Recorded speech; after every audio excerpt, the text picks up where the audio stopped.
François Truffaut's The 400 Blows can be viewed as the swan song of adolescence, as well as the birth of French New Wave. The film concerns Antoine Donnel, a boy growing up in Paris. Antoine is becoming more rebellious at home and at school. He writes on the walls while placed in timeout and tries to run away from his parents constantly. His teacher, mother, and stepfather have little interest in finding out why he acts this way. As a result, Antoine makes frequent attempts to escape from both home and school, offering up lies to cover up his absence. His misbehavior at one point lands him in jail for a night. After this, he is sent to a youth detention center where some of Antoine's unhappiness is revealed. The film ends with Antoine once more running away, this time to the ocean that he had always desired to witness. The 400 Blows was considered a major game changer, not just for being a rebellious tale, but also for its rebellious rise of the director. Truffaut had previously been a film critic who was so harsh on directors that he was kicked out of film festivals. Now, despite getting kicked out of the Cannes Film Festival, he would return with The 400 Blows as his directorial debut. Not only that, but he would even win the award for Best Director at that festival. As you might expect from such an accolade, the film garnered worldwide praise from both critics and directors. It's easy enough to see why, considering how honest and refreshing such a film was to come about in the late 1950s. Childhood is often portrayed with a broad stroke of storytelling when it comes to movies. It was often portrayed as a more innocent time of life, mostly the result of adults who look back with rose-colored glasses on the nostalgia of their youth.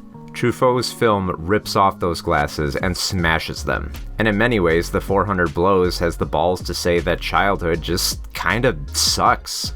Although it's more than just about how much being a kid sucks, though. Rather, it's more about how frustrating it can be from such a perspective. If you look at the opening shots, Truffaut tries to set this sympathetic tone immediately. We see Paris from the perspective of what a child may see if they look up at the world from their car window.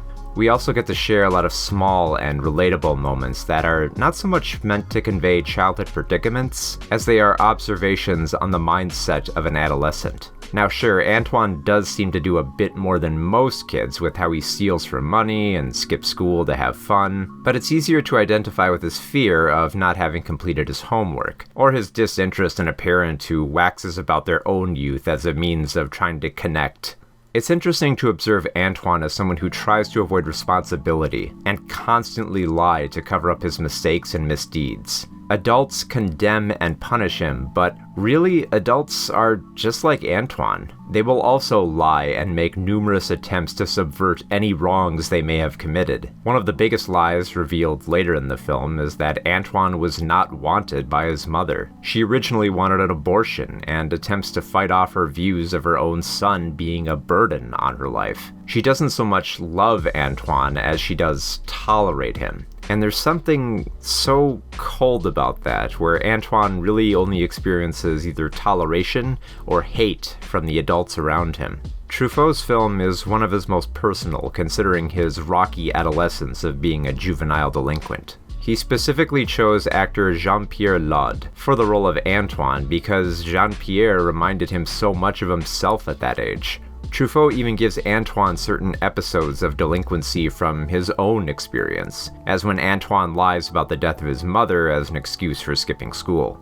Though Antoine's life seems to be a mere series of troublesome incidents, it's actually a journey of trying to find individuality and freedom. Antoine is struggling to find himself. He doesn't know what he wants to do with his life and struggles to find a voice. He's also struggling to find something that will give him satisfaction and provide an escape. One of his goals in the picture is to go to the beach and see the ocean. By the end of the film, he does just that. He flees the detention center that he was sent to and runs towards the waves of the beach. He has reached his goal, but then he merely stares into the camera. It's as if Antoine is saying, I gained my freedom, my enlightenment, but what now?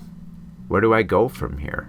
The 400 Blows doesn't provide an answer to that question. It also doesn't provide an easy excuse for Antoine's actions, or a punishment that will reform him. Every adult wants to find a quick fix for the way that he acts. A slap to the face or a trip to the principal's office does nothing. Nobody wants to understand him, because all the adults do not see a kid who is having trouble with coming of age. All they see is a troublemaker, a future criminal, someone who should merely do as he is told. Antoine defies all that. The film doesn't make the adults the good people who just want what's best for him. It doesn't even try to frame Antoine as the underdog that we root for. It's an observation of how easily a rebellious streak can kick in from a world that doesn't want to see things from Antoine's view.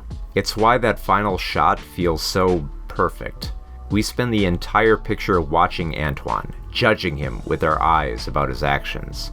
And the picture ends with him looking at us, questioning what world we adults are crafting for the youth of tomorrow.